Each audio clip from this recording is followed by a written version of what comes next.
চিকেনটা নর্মাল জলে ভালো করে ধুয়ে একটু ভিনিগার, ওই 1 চামচের মতো ভিনিগার গোটা চিকেনটাতে ভালো করে মাখিয়ে নিয়েছি, দিয়ে জলটা ঝরিয়ে নিচ্ছি। আমার এই রান্নায় যে মশলাগুলো ব্যবহার করব, 8টা ডুমো করে পেঁয়াজ নিয়েছি, আমি কেটে নিয়েছি 4 ভাগ করে নিয়েছি। এই আপনার 5 ইঞ্চি মতো আদা, আর নিয়েছি এই ছোট চামচের 1 চামচ শুধু মৌরি, আর এটা নিয়েছি 3টে ছোট টমেটো। আর আপনারা যদি মনে করেন একটু ঝাল ঝাল করব, লঙ্কা নিজেদের মতো ব্যবহার করবেন। আমি এই চিকেনটাতে এবার একটু লবণ, সামান্য লবণ আর সামান্য হলুদ মিশিয়ে নেব। সামান্য লবণ আর সামান্য হলুদ মিশিয়ে নেব।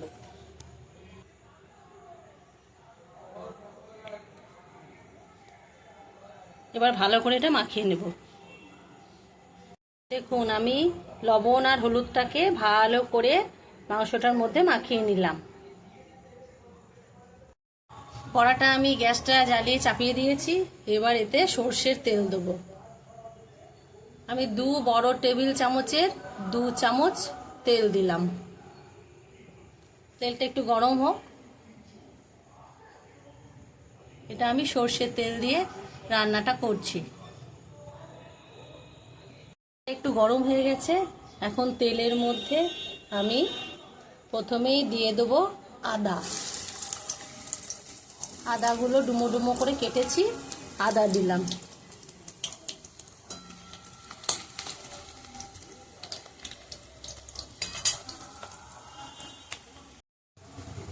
দেখুন, আদাটা একটু একটু সামান্য ভাজা হয়েছে। এরপর আমি এর মধ্যে দিয়ে দেবো মৌরি।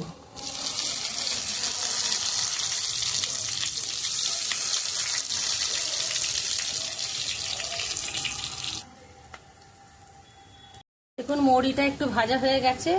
এরপরে এর উপরে দেবো আমি পেঁয়াজগুলো। এবার পেঁয়াজগুলো এর উপরে সব ছেড়ে দিচ্ছি। একটু নাড়াচাড়া করব।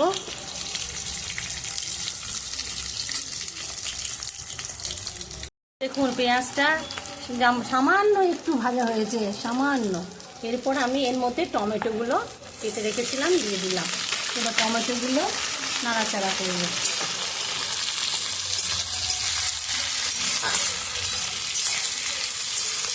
সাদা লাল কিছু লাগবে না। এবারে টমেটোগুলো একটু নাড়াচাড়া করে সামান্য ছাঁচলে নেব।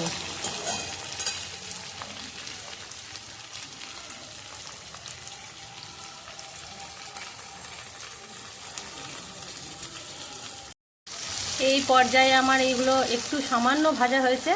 এবার এইগুলো আমি তুলে নিয়ে রেখে দেবো বাটিতে।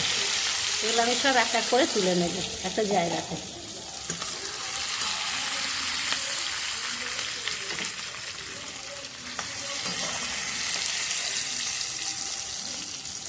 এই যে এগুলো তুলে নিলাম, এইগুলো আমি মিক্সিতে পেস্ট করে নেব।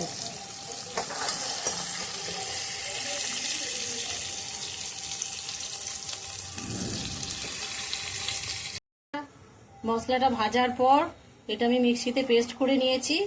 এবার এতে আমি বড় টেবিল চামচের 1 চামচ কাশ্মীরি লঙ্কার গুঁড়ো দিয়ে দেবো।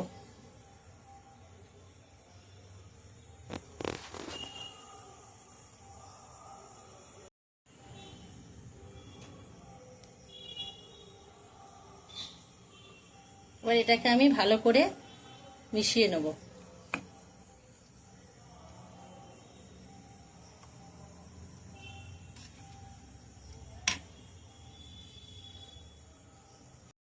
দেখুন, তেলটা আমার বেশ গরম হয়ে গেছে। এবার চিকেনগুলো আমি একটা একটা করে এর মধ্যে তেলের মধ্যে ছেড়ে দেবো।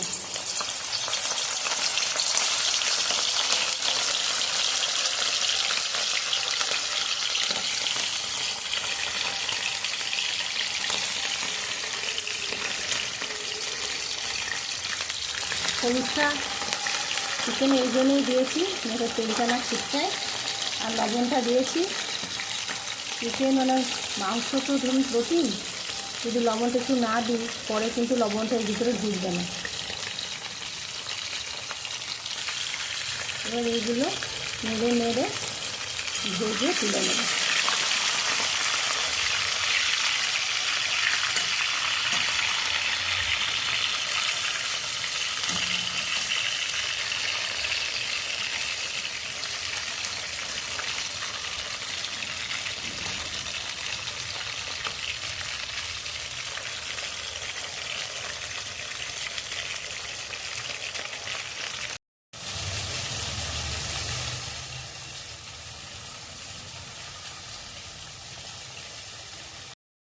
সমস্ত মাংস আমি তেল থেকে তুলে নিয়েছি। এবার এই তেলের মধ্যে মশলা বাটাটা দিয়ে দেবো।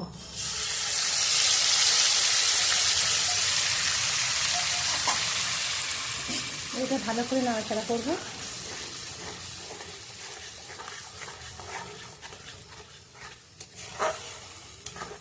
নাড়াচাড়া করতে করতে যখন এটা একটু তেলটা একটু ছেড়ে ছেড়ে যাবে তখন একটু লবণ হলুদ দিয়ে দেবো।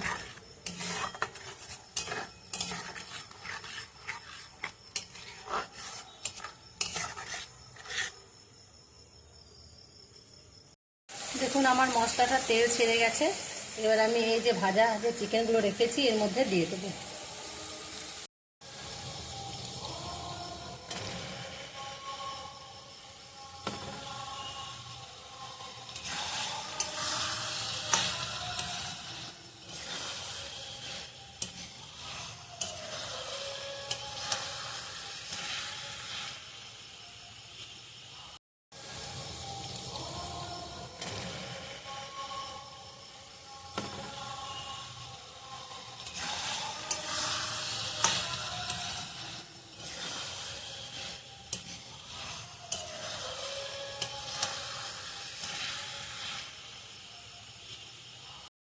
দেখুন বন্ধুরা, আমার চিকেন রান্নাটা রেডি।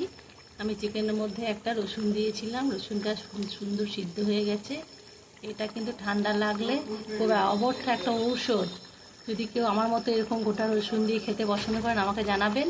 আর এই চিকেনটা আমি কিন্তু কিছু নাম দিইনি, এবার আপনারা বলবেন এই চিকেনটা আমি কি নাম দেব, কমেন্টের মাধ্যমে জানাবেন। সবাই ভালো থাকবেন।